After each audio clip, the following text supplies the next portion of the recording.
Ministro da Justiça, Flávio Dino, fala neste momento na capital federal. Da Polícia Rodoviária Federal, doutor Antônio Fernando. Eu, em primeiro lugar, quero afirmar a todos e todas que, graças a Deus, o nosso país caminha para a absoluta normalização institucional com muita velocidade. Hoje, o excelentíssimo presidente da República, Lula, realizou reuniões com os 3 poderes da República, também com os comandantes das Forças Armadas, de modo que tanto no que se refere às instituições civis, quanto no tocante às instituições militares, reina a plena compreensão quanto à importância da proteção da Constituição e da democracia.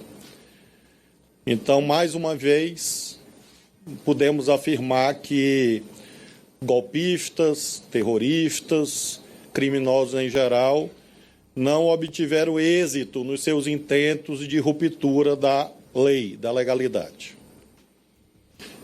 Nós estamos tomando providências complementares para que esta tendência ou esta conjuntura mais positiva do que a de ontem se mantenha. Nós recebemos a colaboração de governadores e governadoras de vários estados, aproximadamente 10 estados, que já enviaram contingentes que foram mobilizados por portaria que eu editei ontem e vou editar outras, para fortalecimento da Força Nacional. Nós teremos aproximadamente mais 500 homens na Força Nacional, oriundo desses estados, e quero, em nome do nosso governo, do governo federal, em nome do presidente Lula, agradecer a esses governadores e governadoras que, inclusive, estarão daqui a pouco em reunião no Palácio do Planalto. Esse contingente da Força Nacional visa apoiar as providências que nós estamos adotando ao longo dessa semana, sobretudo, como as senhoras e os senhores viram, na proteção à esplanada dos ministérios, Praça dos 3 Poderes, e com isso o contingente da Polícia do Distrito Federal, inclusive, poder retornar às suas funções normais. Faço questão também de mencionar que foram realizadas as perícias pela Polícia Federal nos edifícios sede do Poder Executivo, do Congresso Nacional e do Supremo, perícias estas visando a instrução dos inquéritos que estão sendo instaurados no âmbito da Polícia Federal e também para a promoção da responsabilidade civil, ou seja, esses laudos periciais dimensionando os danos, os prejuízos, vão ser remetidos à Advocacia Geral da União para que cobre a indenização de quem perpetrou danos materiais, alguns irreparáveis, em relação aos edifícios sedes e ao patrimônio histórico ali alojado. Além, portanto, da perícia servir para a configuração dos crimes, servirá também para aparelhar as ações de indenização que a Advocacia Geral da União deverá promover visando a reparação dos danos nos edifícios sede dos poderes. Em relação à tentativa de continuidade dos atos antidemocráticos, nós chegamos a ter ontem, às 22 horas, 9 rodovias federais interditadas. A Polícia Rodoviária Federal agiu imediatamente e não houve resistência e essas rodovias foram desobstruídas. Em relação a ônibus apreendidos, a Polícia Rodoviária Federal efetuou a apreensão de 40 ônibus, inclusive alguns em deslocamento, que já estavam saindo de Brasília por estradas federais. E é importante mencionar que, inclusive, num desses ônibus apreendidos, havia arma de fogo, o que mostra, infelizmente, uma preparação para atos de violência. Sobre a realização de prisões, nós tivemos ontem a realização de 209 prisões em flagrante. Esse número, claro, sempre é atualizado à luz das circunstâncias concretas Nós tivemos esses 209 e, neste momento, estão sendo ouvidas aproximadamente 1.200 pessoas, totalizando algo em torno de 1.500 detenções, prisões. Em relação a estes detidos, a imensa maioria se encontravam no acampamento situado no setor militar urbano, em Brasília. Ontem houve um entendimento com o Exército Brasileiro. Essas detenções foram feitas hoje pela manhã, ônibus foram disponibilizados para essa finalidade, desde as 6 da manhã. O senhor interventor federal, na Secretaria de Segurança do Distrito Federal, comandou pessoalmente essas operações e, nesse momento, as pessoas estão na sede da Academia Nacional de Polícia, sendo ouvidos por 50 equipes de Polícia Judiciária Federal.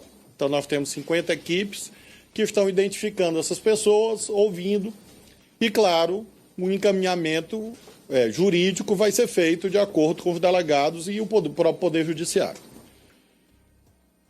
Menciono, finalmente, nessa atualização, que nós abrimos o e-mail denúncia@mj.gov.br, denúncia@mj.gov.br, e esse e-mail visa a que a sociedade colabore, além das investigações que estão sendo feitas.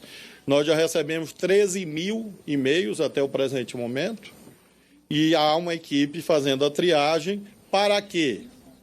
Para que a responsabilidade penal vá além daqueles que estiveram presencialmente aqui na esplanada. Ou seja, que cheguemos aos financiadores, aos organizadores. Em relação a isto, claro, a Polícia Federal, com os delegados presidentes dos inquéritos, irão tomar as providências, se for o caso, de solicitar prisões temporárias, prisões preventivas. Nós já temos mandados de prisão expedidos para cumprimento e outros tantos, obviamente, serão solicitados pela Polícia Judiciária da União, pela Polícia Federal. E finalizo com a explicação de que há, às vezes, daqui e da colar, uma visão segundo a qual pessoas que não cometeram crimes foram alcançadas pelas medidas coercitivas. A visão que nós temos, e é esta visão que a Polícia Federal está concretizando, é que nós vivenciamos ontem um conjunto de crimes. Nós temos o crime de golpe de Estado, é esse o nome no Código Penal, para que não haja nenhuma dúvida. Nós vivemos o crime de tentativa de abolição violenta do Estado Democrático de Direito. Tivemos crime de dano, inclusive qualificado, porque é patrimônio público, inclusive patrimônio tombado pelo patrimônio histórico. Tivemos associação criminosa, tivemos lesões corporais, inclusive em relação a profissionais de imprensa que foram atacados, e nós queremos nos solidarizar com eles.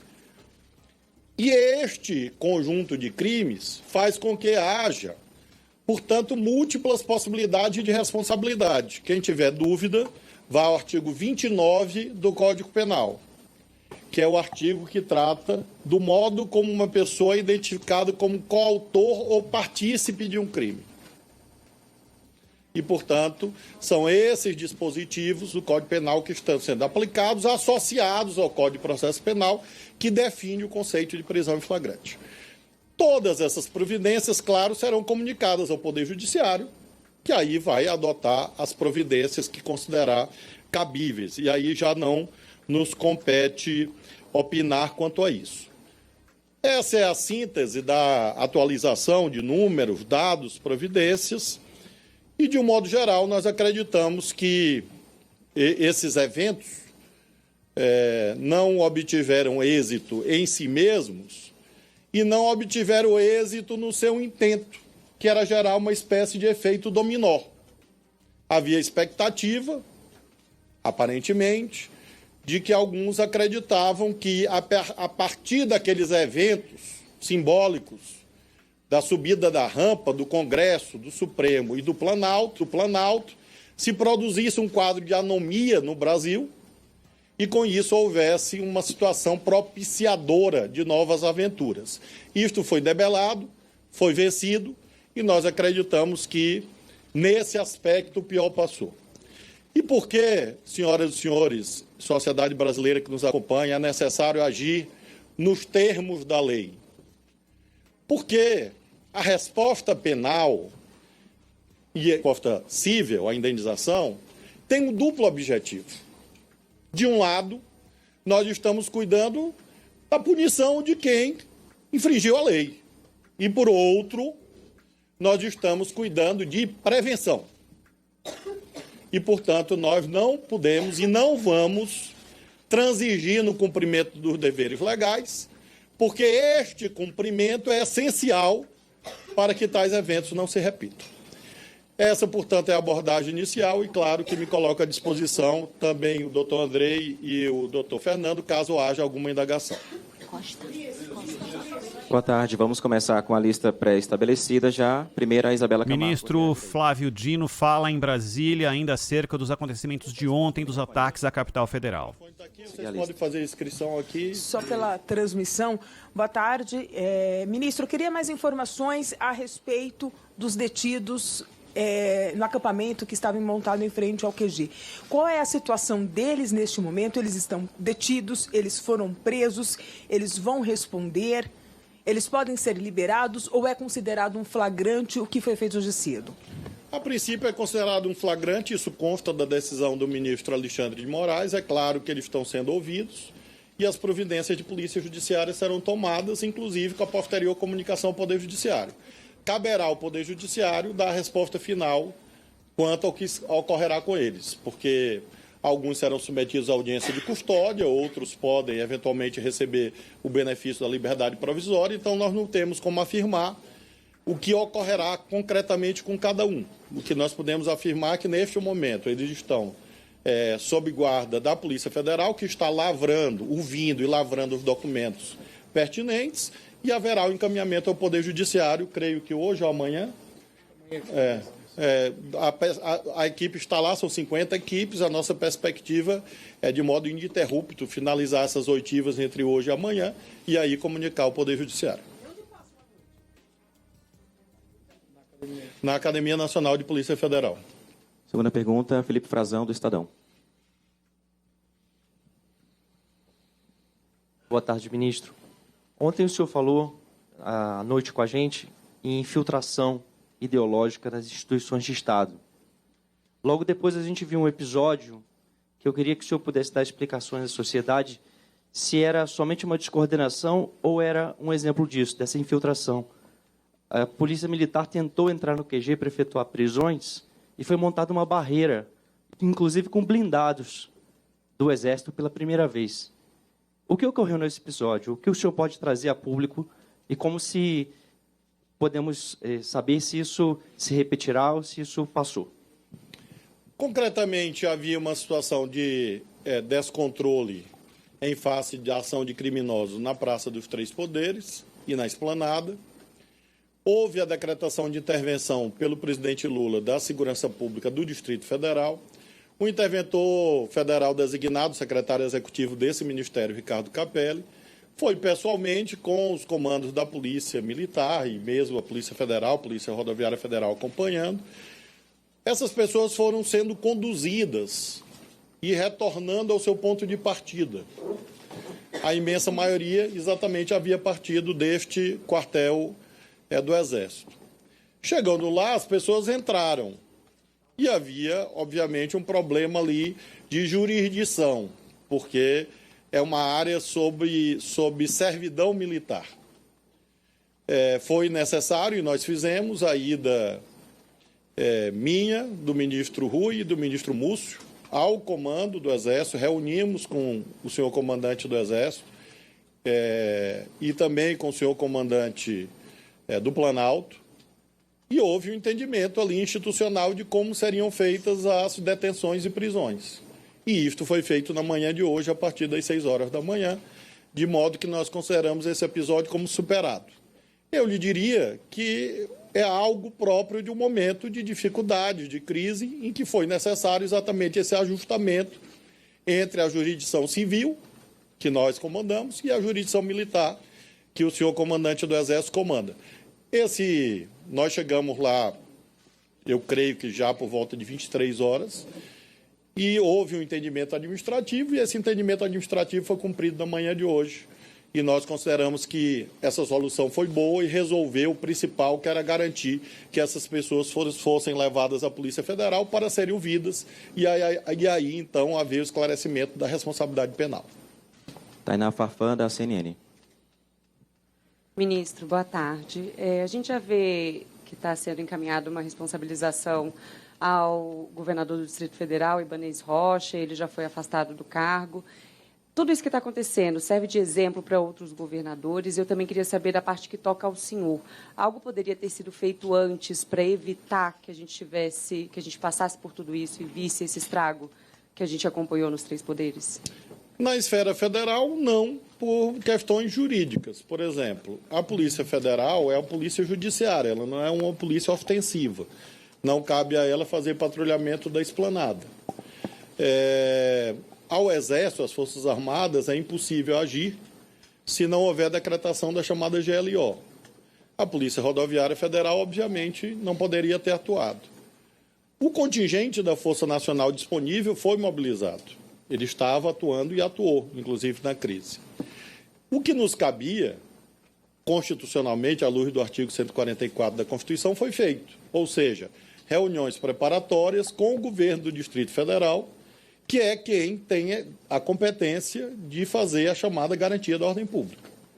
Então, em relação às atribuições do governo federal, nós não podemos presumir que um governo estadual qualquer, um governo local qualquer, vai falhar no cumprimento dos seus deveres. O que ocorre é que, quando o governo local eventualmente falha, que foi o que ocorreu ontem, aí sim o governo federal pode e deve agir, como foi feito, especialmente com a intervenção federal. Então, nós consideramos que esse episódio, sim, serve para mostrar esta visão, que é a visão do SUSP, do Sistema Único de Segurança Pública, em que cada um tem o seu papel e, se alguém falha, outra esfera deve agir. Foi o que nós vimos ontem. E eu creio que, daqui a pouco, na reunião dos governadores e das governadoras, vai ficar muito nítido que há hoje uma união nacional, inclusive dos governadores. Eu próprio falei nessa madrugada e na manhã de hoje com o governador Tarcísio, de São Paulo, com o governador Cláudio, do Rio de Janeiro, que são governadores do campo de oposição política ao nosso governo, mas ambos não só se colocaram à disposição, como agiram efetivamente nos seus estados com as suas próprias polícias, porque é o certo. Ou seja, a esfera federal só age em temáticas de ordem pública quanto a esfera local falha. Isso falando do ponto de vista jurídico. E, graças a Deus, isso não ocorreu nem em São Paulo, nem no Rio, nem em outro estado, e razão pela qual eu acho que esse episódio é exemplificativo, eu diria, do que deve ser uma boa relação federativa, e eu quero crer que não haverá nenhuma outra situação em que, por exemplo, uma intervenção federal seja necessária. Nós desejamos que isso não ocorra e, inclusive, com a nova situação jurídica no Distrito Federal, é claro que o quanto antes for possível suspender a intervenção federal no DF, nós faremos. Nós temos o decreto com vigência até o dia 31 de janeiro. Se houver o restabelecimento das plenas condições institucionais na segurança do Distrito Federal semana que vem, nós podemos, eventualmente, submeter ao presidente da República a ideia de revogar essa intervenção, se for o caso. Mas mostrando exatamente que nós temos a compreensão que o papel de garantia da ordem pública pertence aos governos locais.